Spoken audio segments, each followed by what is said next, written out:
Big bang ये एक ऐसी घटना थी जिसने कि हमारे ब्रह्मांड को अस्तित्व में लाया और उसके 14 बिलियन सालों बाद आज हमारी धरती भी अस्तित्व में मौजूद है।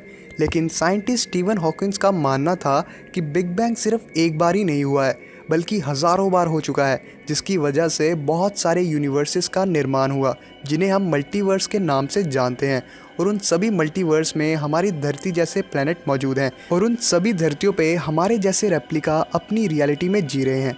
तो आज की इस वीडियो में हम उन सभी थ्योरीज के बारे में बात करने वाले हैं जिसकी वजह से आज हमें पता चला कि पैरेलल यूनिवर्स जैसी चीज़ भी कोई एग्जिस्ट करती है।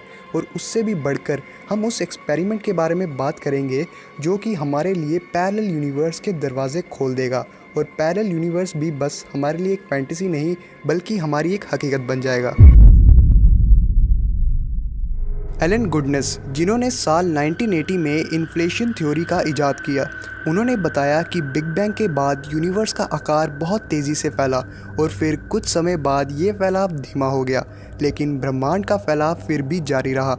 उन्होंने बताया कि ब्रह्मांड में एक ऐसी फोर्स है जो कि ग्रेविटी के ऑपोजिट काम कर रही थी। ये फोर्स सब चीज़ों को बिग बैंग के बाद खींच नहीं रही थी बल्कि एक दूसरे से दूर धकेल रही थी, जो कि हमारे ब्रह्मांड को लगातार फैला रही थी। और उन्होंने मैथमेटिक्स का यूज़ करते हुए ये भी साबित किया कि ये फोर्स इतनी ज़्यादा ताकतवर थी कि उसने सिर्फ एक छोटे से बिंदु को पूरा मिल्की वे गैलेक्सी जितना बड़ा कर दिया, वो भी एक सेकंड के सिर्फ अरब और अरब में हिस्से में। लेकिन इसके बाद फैलाव की रफ्तार बहुत ही ज़्यादा धीमी हो गई, जिसके एक्सप्लेनेशन में प्रोफेसर एलेक्स वेलेंकर ने थ्योरेटिकली बताया कि इन्फ्लेशन का अंत सभी जगह पर एक समय पर नहीं होता, यानी कि ब्रह्मांड में कई जगह ऐसी भी हैं जहाँ पे अभी भी इन्फ्लेशन चल रहा है, जिसे उन्होंने इटर्नल इन्फ्लेशन का नाम दिया। और इसके हिसाब से इसी कारण के चलते बिग बैंग अपने आप में इकलौती ऐसी घटना नहीं है जिससे हमारे ब्रह्मांड का निर्माण हुआ, बल्कि ऐसे बहुत सारे विस्फोट हुए जिन्होंने बहुत सारे ब्रह्मांड बनाए और उन सभी ब्रह्मांड की अपनी वास्तविकताएं भी होंगी। जब एस्ट्रोनॉमर्स और स्पेस साइंटिस्ट ब्रह्मांड में खोज कर रहे थे तब उन्होंने ब्रह्मांड की आज तक की सबसे रहस्यमयी चीज़ का पता लगाया। और ये एक ऐसी चीज़ थी जिसे कि ना ही हम देख सकते हैं और ना ही हम सुन सकते हैं, लेकिन फिर भी ये चीज़ हमारे ब्रह्मांड के मौजूदगी को संभव बनाती है और ये सीधा संबंध रखती है ब्रह्मांड के विस्तार से। इसे समझने के लिए आप एक बॉल के बारे में सोचिए। जैसे कि आप इस बॉल को ऊपर फेंकोगे तो ये धरती की ग्रेविटी की वजह से आपके पास वापस आ जाएगी। साइंटिस्टों ने माना कि ब्रह्मांड का विस्तार भी स्टार्स और गैलेक्सीज की ग्रेविटी की वजह से धीमा हो जाएगा, वैसे ही जैसे धरती की ग्रेविटी की वजह से बॉल पर इफेक्ट पड़ता है। लेकिन जब उन्होंने वास्तव में ब्रह्मांड के विस्तार को मापा तो उन्हें एक चौंका देने वाली चीज़ का पता चला, जो कि आज तक की हमारी नॉन साइंस को उसकी नींव से हिला देने वाला था। उन्होंने देखा कि ब्रह्मांड का फैलाव असल में धीमा नहीं हो रहा था बल्कि वो समय के साथ और भी ज़्यादा तेज़ हो रहा था। यानी कि अगर आप एक बॉल को ऊपर की तरफ फेंकते हो तो वो स्लो होने के बजाय और भी ज़्यादा तेज़ हो रही है। तो यहाँ पे आप बोलोगे कि बॉल ऐसा कर ही नहीं सकती, उसकी स्पीड इतनी ज़्यादा बढ़ ही नहीं सकती क्योंकि उसे एक्स्ट्रा फोर्स लगानी पड़ेगी और वो फोर्स ग्रेविटेशनल फोर्स से भी ज़्यादा होनी चाहिए। एस्ट्रोनॉमर्स के काफ़ी सोच विचार के बाद उन्होंने ये कहा कि कोई ऐसी अदृश्य फोर्स है जो कि ब्रह्मांड के फैलाव को तेज़ कर रही है और उन्होंने इस एनर्जी को नाम दिया द डार्क एनर्जी। लेकिन जब साइंटिस्टों ने इस डार्क एनर्जी के फैलाव को मैथमेटिकल हिसाब से कैलकुलेट किया तो इस डार्क एनर्जी की असली फैलाव की वैल्यू कैलकुलेटेड वैल्यू से एकदम ही अलग आ रही थी, जिससे कि हमारे सभी मैथमेटिकल लॉ यहाँ पर फेल हो रहे थे, जो कि साइंटिस्टों के लिए एक बहुत ही बड़ी प्रॉब्लम बन गया था। क्योंकि जो मैथ्स हमारे पूरे ब्रह्मांड को डिफाइन कर रहा है वो हमारे सबसे फंडामेंटल चीज़ पर ही फेल हो रहा है। और अगर ऐसा होता तो आज तक का हमारा जाना हुआ जितना भी मैथ्स है वो पूरी तरह गलत हो जाता। फिर इसके सोल्यूशन में साइंटिस्टों ने ये सुझाव रखा कि जिस डार्क एनर्जी को वो स्टडी कर रहे थे वो असलियत में हमारे ब्रह्मांड की थी ही नहीं। और ये सब कहने के बाद आगे कभी भी इस पर और ज़्यादा रिसर्च नहीं की गई और अगर की भी गई उसको पब्लिक बिल्कुल भी नहीं किया गया।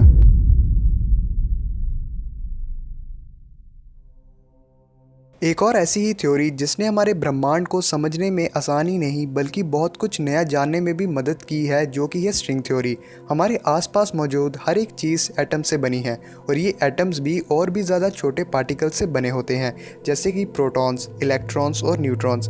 लेकिन और ज़्यादा गहराई में जाने पर पता चलता है कि ये और भी ज़्यादा छोटे छोटे पार्टिकल से बने हैं, जिसे कहते हैं क्वार्क्स। लेकिन फिर ये पता चला कि ये भी मैटर की सबसे छोटी इकाई नहीं है। असल में ये सब एटॉमिक पार्टिकल भी छोटे छोटे वाइब्रेट करने वाले वन डायमेंशनल एनर्जी लूप से बने हैं, जिसे कहते हैं स्ट्रिंग। और यहीं से एक नई थ्योरी का इजाद हुआ, जिसे कहते हैं स्ट्रिंग थ्योरी। इसके अनुसार ब्रह्मांड में मौजूद सभी पार्टिकल असल में इन्हीं वाइब्रेट करने वाली स्ट्रिंग से बने होते हैं। जिस प्रकार किसी गिटार के एक ही स्ट्रिंग से वाइब्रेशन के अनुसार अलग अलग नोट प्रोड्यूस होते हैं, उसी प्रकार वाइब्रेशन करने वाली स्ट्रिंग्स भी अलग अलग पार्टिकल्स के निर्माण करती है, जो कि उनके वाइब्रेशन पर निर्भर करते हैं। और साथ ही ये थ्योरी हमारे सभी सवालों का जवाब बना, इसलिए इस थ्योरी को थ्योरी ऑफ एवरीथिंग भी कहा जाता है। ये थ्योरी मल्टीवर्स की ओर भी इशारा करता है, जो कि हमारे ब्रह्मांड को एक्स्ट्रा डायमेंशंस के बारे में भी बताता है। हम सभी ब्रह्मांड के तीसरे डायमेंशन में रहते हैं, लेकिन वहीं दूसरी ओर स्ट्रिंग थ्योरी बताती है कि ब्रह्मांड में केवल यही डायमेंशंस नहीं है। ये कहती है कि ब्रह्मांड में करीब 9 डायमेंशंस हो सकते हैं। तो अगर ये थ्योरी सभी सवालों का जवाब है, तो ये डायमेंशंस कहाँ हैं और हम इन डायमेंशंस तक कैसे पहुँच सकते हैं और इन्हें हम क्यों नहीं देख सकते? इसे जानने के लिए आप एक पोल के बारे में सोचिए, जिसके साथ एक केबल टंगा है, और अगर आप उसे दूर से देखेंगे तो वो आपको 2 डायमेंशनल लाइन की तरह दिखेगा। लेकिन अगर आप एक चींटी के आकार के जितने हो जाते हैं, तो आप एकदम नए डायमेंशंस को देख पाओगे, जो कि उस केबल के चारों ओर है। स्ट्रिंग थ्योरी के हिसाब से अगर आप उस चींटी के मुकाबले कई अरब गुना और छोटे हो जाएं, तो आपको और ज़्यादा एक्स्ट्रा डायमेंशंस चारों ओर देखने को मिलेंगे, जो कि एक बिल्कुल ही अपने आप में नया ब्रह्मांड है। आपने देखा ही होगा कि अलग अलग आकार के म्यूजिकल इंस्ट्रूमेंट से अलग अलग ध्वनियाँ यानी कि वाइब्रेशन निकलती है। ठीक इसी प्रकार इन डायमेंशंस के अलग अलग प्रकार और आकार की वजह से कंप्लीटली न्यू यूनिवर्स का निर्माण होता है। हाल ही में साइंटिस्टों द्वारा एकदम नई मैटर की खोज ने पैरेलल यूनिवर्स के होने का एक और प्रूफ दे दिया है। इस मैटर की खोज होने पर इसने पूरी साइंस कम्युनिटी को हिला दिया, क्योंकि इस मैटर की प्रॉपर्टीज़ नॉर्मल मैटर से एकदम अलग थी। इस मैटर का नाम है anti matter. The science of cosmology, जो कि हमारे यूनिवर्स के एवोल्यूशन और उसकी प्रॉपर्टी के बारे में बताता है, उसका मानना है कि ब्रह्मांड में मैटर और एंटी मैटर दोनों ही बराबर मात्रा में है, लेकिन यूनिवर्स के विजिबल पार्ट में ऐसा बिल्कुल भी नहीं है। फिर इस पैराडॉक्स को सॉल्व करने के लिए कनाडा के थियोरेटिकल फिजिसिस्ट ने एक नई थ्योरी सामने रखी, जिसका नाम है मिरर यूनिवर्स। इस थ्योरी के हिसाब से हमारे यूनिवर्स का एक पैरेलल रिफ्लेक्शन है, जो कि तब बना था जब बिग बैंग के बाद 2 एकदम सिमेट्रिक यूनिवर्स का निर्माण हुआ था, जिसमें से हम जिस रियलिटी में रह रहे हैं, वहाँ पे टाइम का फ्लो एकदम हमारे हिसाब से सीधा चल रहा है, लेकिन दूसरे यूनिवर्स में उसी टाइम का फ्लो उसी सेम रफ्तार से चल रहा है। लेकिन हर एक पॉसिबिलिटी की कंडीशन में मिरर इफेक्ट की वजह से उनकी रियलिटी में कुछ चेंज आ जाता है, और यही हर एक इवेंट की पॉसिबिलिटी में होने वाले चेंज की वजह से उनका यूनिवर्स हमारे यूनिवर्स से बिल्कुल अलग होता जाता है, जिसकी वजह से ये दोनों यूनिवर्स कभी मिलते ही नहीं है। मिरर वर्ल्ड के साथ कनेक्शन बनाने के लिए साइंटिस्ट लैब में क्वांटम लेवल पर काम कर रहे हैं, जिसके लिए वो 85 मेगावाट्स का न्यूक्लियर रिएक्टर का यूज़ कर रहे हैं, जो कि बिलियंस ऑफ न्यूट्रॉन्स को फायर करने के कैपेबल है। ये एक्सपेरिमेंट टेंसिस ऑकविज लेबोरेटरी में फिजिसिस्ट की एक टीम के द्वारा किया जा रहा है। इस एक्सपेरिमेंट में न्यूट्रॉन्स की एक हाईली कॉन्सेंट्रेटेड और एनर्जाइज्ड बीम को मिरर के ऊपर स्ट्राइक करवाया जा रहा है। लेकिन अब आप सबके मन में सवाल उठ रहा होगा कि आखिर हम इस एक्सपेरिमेंट से ये पता कैसे लगाएंगे कि मिरर यूनिवर्स सच में एग्जिस्ट करता है और हम वहाँ तक कैसे पहुँच पाएंगे। तो इसके लिए इस एक्सपेरिमेंट में न्यूट्रॉन्स की एक बीम को मिरर पर स्ट्राइक करवाया जा रहा है। नॉर्मली ये सभी न्यूट्रॉन्स मिरर के साथ स्ट्राइक करके वापस आ जाते हैं, लेकिन अगर इनमें से एक भी न्यूट्रॉन मिरर के पार जाता है तो वो अपनी मिरर रियलिटी के पोर्टल में से पैरेलल यूनिवर्स में चला जाएगा, जो कि इस बात का प्रूव है कि पैरेलल यूनिवर्स सच में एग्जिस्ट करता है।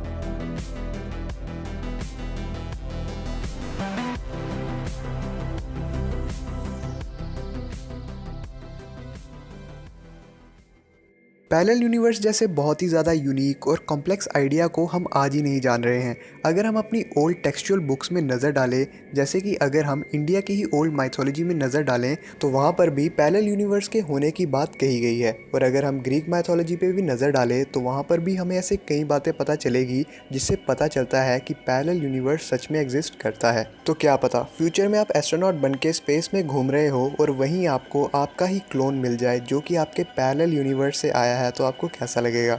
तो अपनी इमेजिनेशन को कभी हमें डाउन नहीं करना चाहिए और ऐसे ही सोचते रहना चाहिए।